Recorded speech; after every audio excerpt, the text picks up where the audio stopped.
Assalamualaikum warahmatullahi wabarakatuh. Baik teman-teman, kita lanjut lagi di bagian materi tentang IU verbal bagian antonim atau lawan kata. Nah, jadi pengertian tes antonim. Jadi tes antonim itu merupakan atau salah satu dari bentuk tes kemampuan verbal yang dikerjakan dengan menentukan bentuk bahasa yang memiliki makna atau arti berlawanan dengan bentuk bahasa lain. Tes antonim biasa juga disebut dengan tes perlawanan kata. Jadi kita mencari lawan kata dari sebuah kata yang disajikan. Nah, antonim tersendiri itu ada beberapa bentuknya teman-teman yang perlu kita ketahui. Ada namanya antonim berpasangan, antonim melengkapi, antonim berjenjang. Nah, antonim berpasangan itu merupakan kata-kata yang secara makna jelas bertentangan karena didasarkan pada makna pasangannya, sehingga tidak bisa dipertentangkan tanpa kehadiran makna pasangannya. Jika salah satu unsur dinegatifkan, tidak serta-merta memunculkan pasangannya. Nah, maksudnya kayak gini, contoh berdosa itu lawannya suci. Tidak berdosa itu tidak sama dengan suci ya teman-teman. Kemudian istri, suami.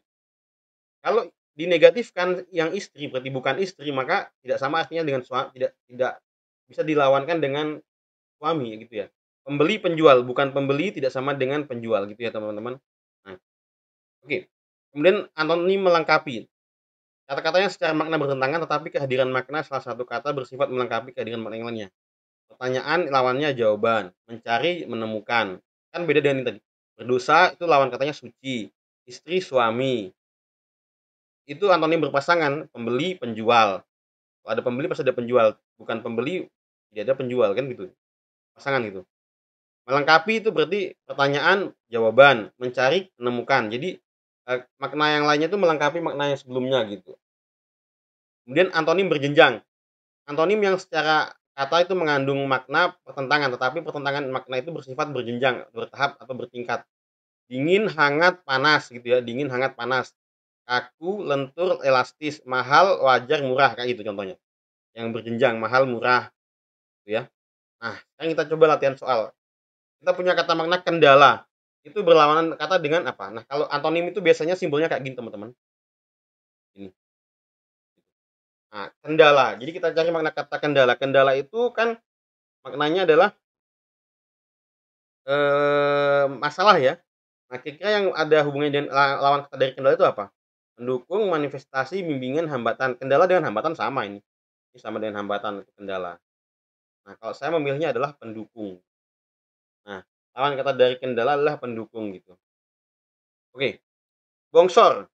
Bongsor memiliki makna besar ya. Kita cari lawan katanya dari besar dan tingginya luar biasa gitu. Nah, lawan dari bongsor itu tinggi, terbesar, gemuk, kerdil, layu. Nah, saya memilih kerdil yang karena bongsor itu sudah besar kemudian tinggi, tinggi besar gitu ya. Nah, lawannya adalah kerdil, kecil, pendek gitu, kerdil gitu.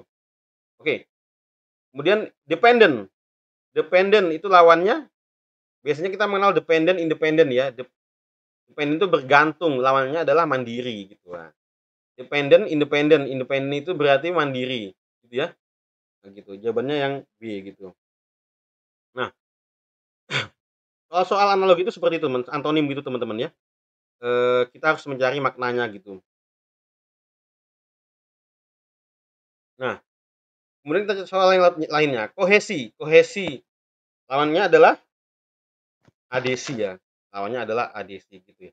Contoh-contoh soal antonim itu seperti itu teman-teman. Maka teman-teman harus sering latihan soal sehingga teman-teman lebih banyak pembendaharaan katanya, kosakatanya lebih banyak. Kalau teman-teman punya banyak kosakata, menjawab soal seperti ini mudah gitu. Oke, kita lanjut di verbal lainnya yaitu tentang verbal sinonim. Oke. Assalamualaikum warahmatullahi wabarakatuh.